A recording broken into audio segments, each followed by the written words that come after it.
Welcome back, everyone, to episode number 37 of the Beginner to Master Speedrun. I'm coming into today rated 1518 on a win streak of 115 games. So we'll try and keep it going. And I think for today, I'll try and manage my time a little bit better compared to the last few episodes where I have been getting in time trouble. So maybe we'll have a speedier speedrun for this episode. So let's hop into the first game.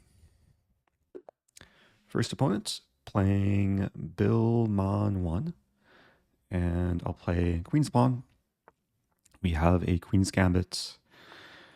Yeah, very standard so far. Bishop to g5.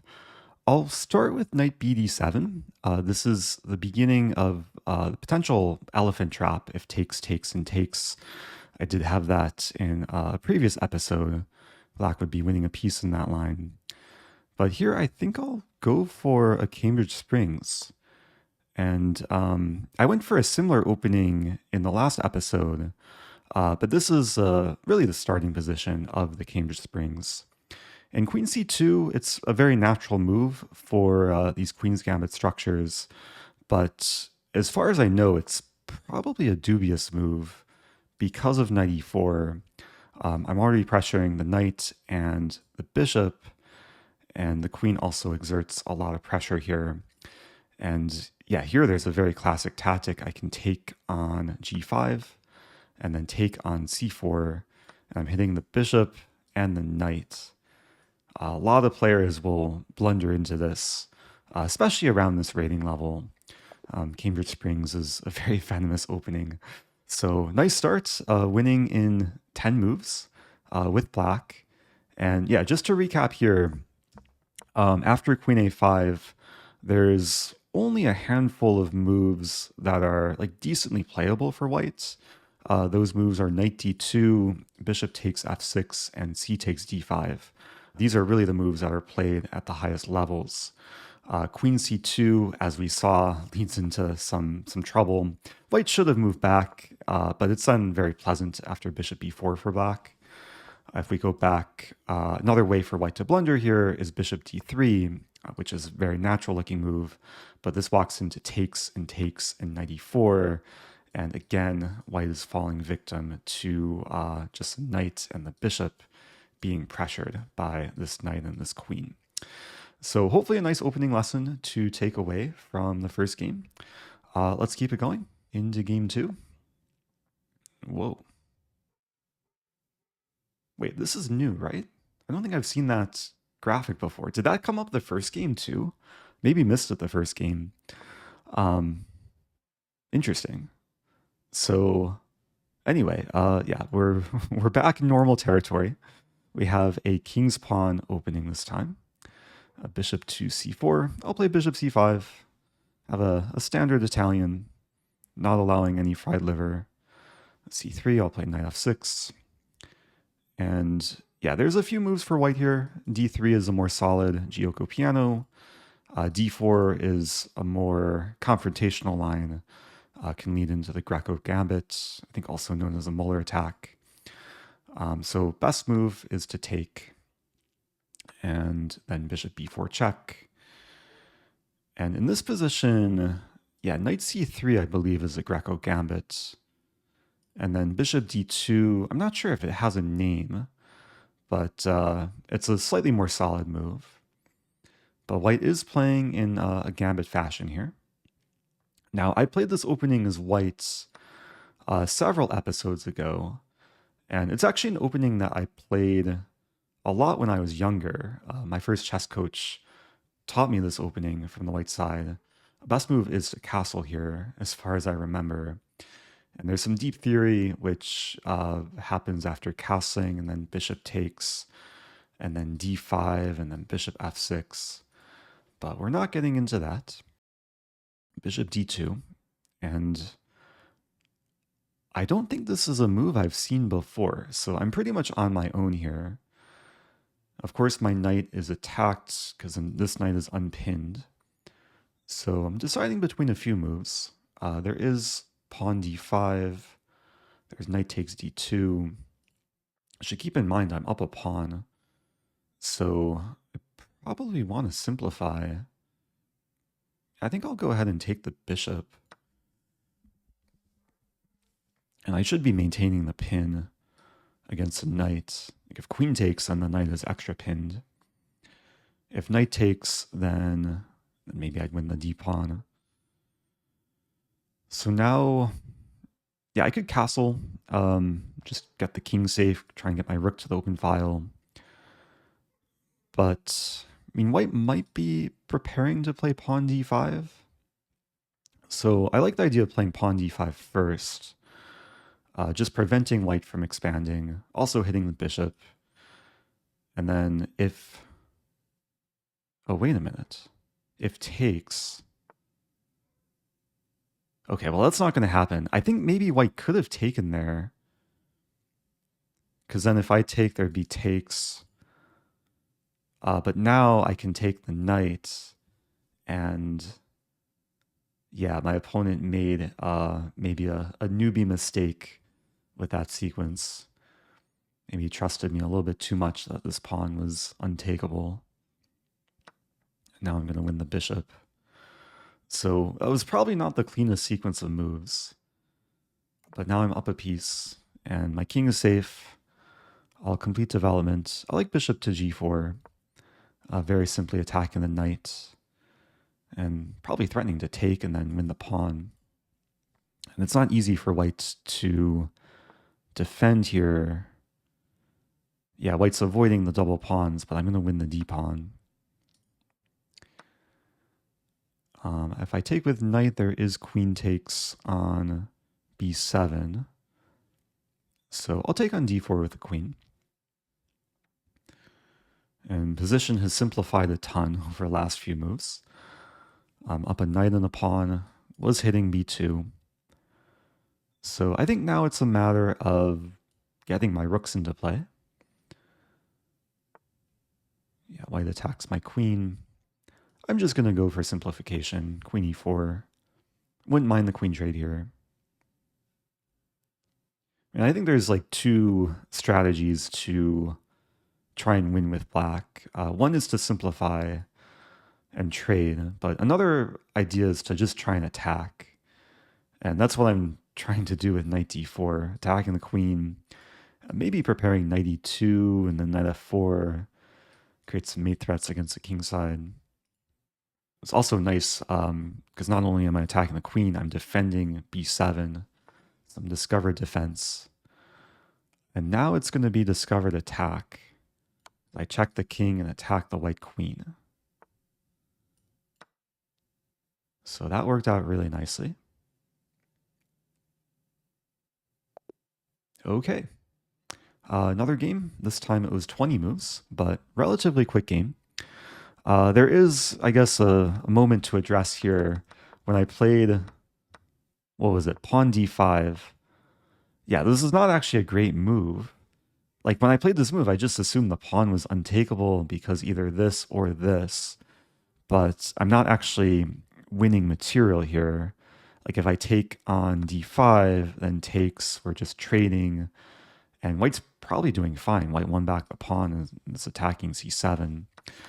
So, yeah, what I should have done, Engine is saying I should have just castled here and allow d5. And this would not have been a big deal because then I have rook e8 check, followed by knight e5 and d6. And then I would be safely up a pawn with a nice position. So just to show one more quick lesson from the opening, the best move for white is not bishop d2, but it's the castle. And then, yeah, the line is bishop takes c3. If you want to see the game that I played this as white, I had a game in the speed run.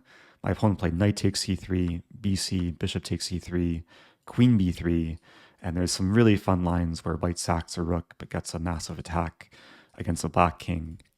So yeah, the main line is bishop takes c3, d5, and then bishop f6.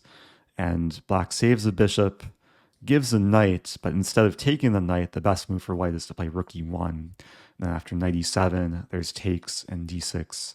And theory continues from here, but it's a very, very well-known, kind of famous line among stronger players. But we see at this rating level, sometimes the players don't know the opening theory so deep. So anyway, let's go on to the next game, rated 1534 now, playing Chess Wagner. And I'll play e4, my first white game of the episode. And I'm going to go for a delayed Alapin. This has some similar properties to the Ponziani, where I'm trying to take over the center with the pawns from early on. Pawn takes d4. And yeah, black is playing somewhat of a dragon setup, but my pawn on d4 is already pretty well defended by the knight and my queen. So I'll keep developing. Pawn e6. Pawn e6 could be a little bit weakening. Like generally, when you play the Sicilian, you don't want to combine e6 and g6 because it can weaken the dark squares. I'm going to play pawn d5 here. Looks like a really nice option to expand and attack the knight. And yeah, if takes and takes, now the e file is open. And there's some lines where I could potentially play pawn d6. For example, knight e7, pawn d6. We see queen e7. I'll play bishop to e2. So trying to develop, I mean, one goal is to develop and castle as quickly as possible. Another goal is to try and hurt black before black can castle. So I do have some choices here. And if I play d6, black could throw in this move, like takes, and then I have to take back with the pawn. So, I mean, if I castle, I do give black time to play pawn d6. I could also take first. This may be a nice idea, because whatever it takes back, then I castle. And rook e1 and f4 could be coming. Yeah, I'm going to take on e5. Because I imagine I'm going to essentially win time attacking whatever recaptures on e5. Yeah, I'll castle here. And there's ideas of f4 here. And even though the bishop is centralized, like it does control a lot of squares in the center, sometimes bishops don't necessarily like to be smack in the center of the board, just because they can easily be attacked. And the prospect of f4, it looks really nice, because I'm trying to remove the bishop and then eventually get in rook to e1. Okay, black has blundered the bishop on d4, and there's no queen takes e2. My knight defends backwards. So that was a nice gift. Queen f6. I could trade queens. I think I'll start with this move, bishop b5. See how black wants to escape the check. And as I mentioned earlier, like when you're up material, it can make sense to trade.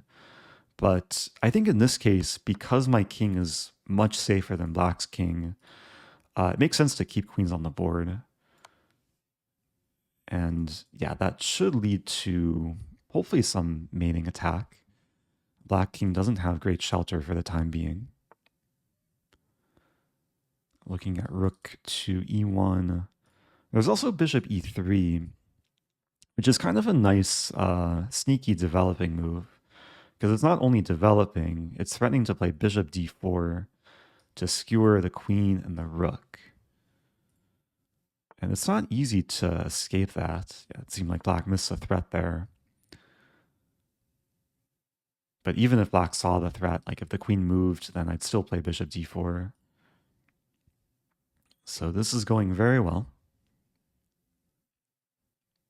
Yeah, it's important to note my queen defends the bishop. Sometimes in these sort of situations, as black, you want to look for counterattacks. And b5 is only attempt, but there's knight takes b5 or even bishop takes queen. Or queen a5. Queen a5 may be the cleanest move. Okay, so I'll take the rook, and my opponent resigns. So another pretty quick game. I don't think there's too much to analyze in this game. Got a really nice position from the opening. We can see the venom that this opening setup has against the Sicilian, especially when you take over the center and you can push forward attacking the knights. My opponent lost time early, and yeah, they tried to gain time by checking my king, but it turned out the queen was just a target in the center. And yeah, bishop d4 was a clear blunder. If bishop f6 were played, then I don't think white is actually winning material. Like if I play bishop b5, black can play king f8. I'd probably still go for this. Like rook e1 looks really nice, rook e8 on tap. But black is somehow surviving, like queen c7, rook e8, king g7. The engine isn't so impressed. It's only giving a slight edge for white. But maybe my opponent could have survived a bit longer if they played correctly in this game. But another nice quick game. I think I'll keep it going. Like usually these episodes only have 3 games at max, but I'm still less than 20 minutes in terms of recording time. So let's keep it going. We'll do one more. Okay, playing McPotton, and I'll play e4. We have a French defense. I'll play the 2 knights attack. It's an opening I can highly recommend against the French, especially around this rating level. There's a lot of venomous traps that black can fall into. But bishop b4 is not the most common move, and I'll admit that it's not really a move I've studied before. I mean, black clearly wants to take and then win the pawn. And I don't really want to take, and that kind of goes into an exchange variation. So I think I'm best off playing e5 here, just gaining space. And if black takes on c3, then I'm happy to recapture and have some nice development with the bishops. Black plays c5. So now, and there's a move that jumps out to me, which looks really nice actually. Move that comes to mind is knight b5, with the idea of knight to d6. But I'm not actually sure if this is effective, because if I play this, black can play c4. And then I can't actually get into d6 without allowing taking. So maybe I'm just better off playing a3 here. Trying to provoke bishop takes knight. After bishop a5, maybe now I can play knight b5. And if bishop c7, then I don't mind trading. I mean, I am violating some opening principles, moving the same piece twice, moving away from the center, but I think it's justified here because knight d6 would be really powerful if black allows it. And the bishop is having to move again too. Like, the only way to discourage knight d6 is to play this move, as far as I can see. And then after takes, I'll still have a lead in development. Maybe then I can play pawn d4, try and reinforce the center. So black is taking time. That's not something you see every day. Like usually the bishop doesn't land on a5 so soon in this opening. But yeah, now I think I'll go in knight to d6. This is what we call an octopus knight. The knight has 8 tentacles. A very powerful creature here. Now, I don't quite have knight g5, of course, because queen takes g5 or knight takes e5. So I mean, I definitely want to be looking to try and target the f7 pawn. But I do have to be careful too, because black might be threatening to take. And then if I take back, I lose my octopus knight. Oh, I don't have d4 either, because the bishop pins my pawn. Yeah, this is actually kind of a weird position. Like, I'm looking for ways to reinforce this pawn. Like if I play b4, there's takes. I mean, d4 there, take... I don't think I want to be gambiting too much. Maybe it's playable. Yeah, I have to take a moment here, because... And this is a pretty big threat in the position, and I might have to take this bishop, which I really don't want to do. But are there any other options? I do have maybe queen e2 to reinforce the pawn, but then bishop c7.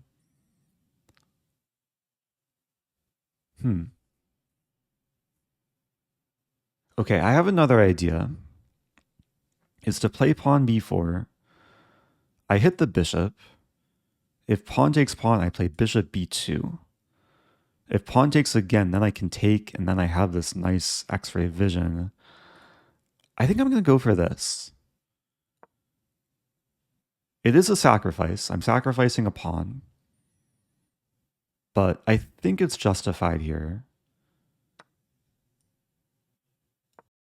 And this is kind of reminiscent of a wing gambit against the French defense, where you... I mean, there is an opening line where you play b4, you drive the c-pawn away from the center. And yeah, if takes, the bishop comes to life on this diagonal, and the knight has reinforcement. So very interesting opening to start the game. We'll see what black comes up with here. We see f6. So black is trying to destabilize his knight. And yeah, I do have time to take the pawn. But then after takes back, I could consider taking, because I would have the threat of pawn takes g7. I mean, if I want to, I could bail out with knight takes c8 as well. Choices. Take. I have a really funny idea. It's to take, and then c3.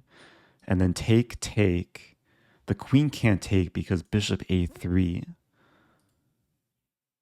I'm going to go for it. Don't want to spend too much time calculating. Like, I do have to rely somewhat on intuition here.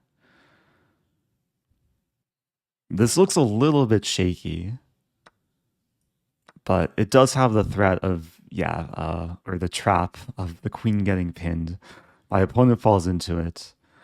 I'll have to analyze after the game if maybe black was doing okay there. But now, now it's cleanup time. I'm up a queen for... Actually, it's queen for rook and bishop. Wait a minute, it's queen for...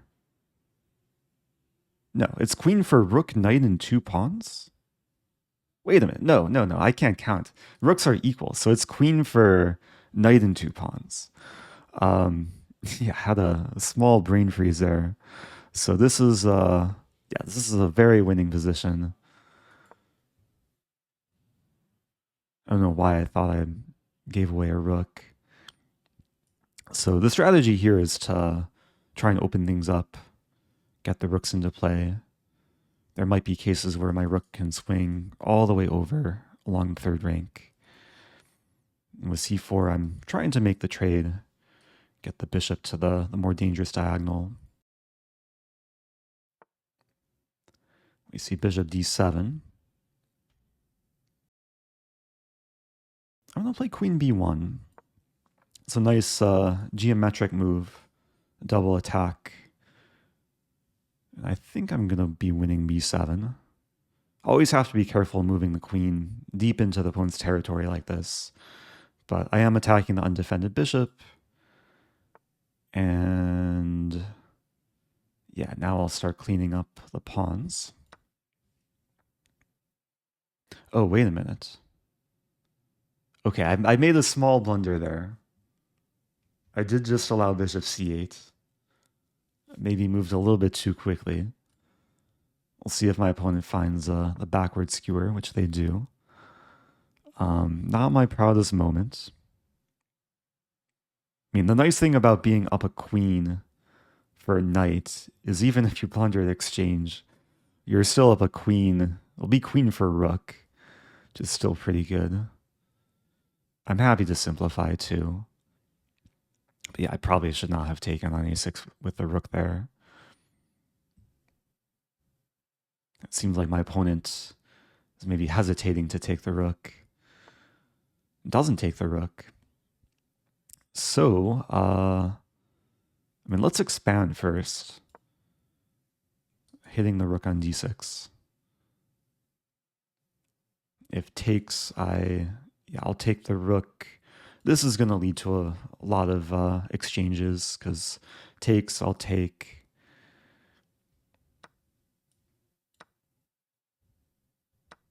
And now I can take on e6.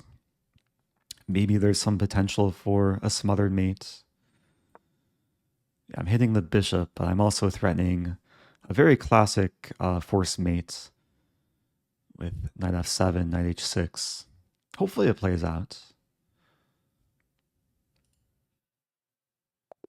But my opponent resigns. So yeah, just to show for anyone watching who's not familiar with this mating pattern, let's say bishop b5, the game can finish with knight f7, king g8, and in this position, it's mate in 3 after knight h6. If the king moves this way, it's mate, and if the king moves this way, then white can sack the queen, queen g8, whatever takes it, knight f7 is smother mate. So it didn't quite happen, but nice game overall. Very interesting opening. I do want to go back and just analyze a bit.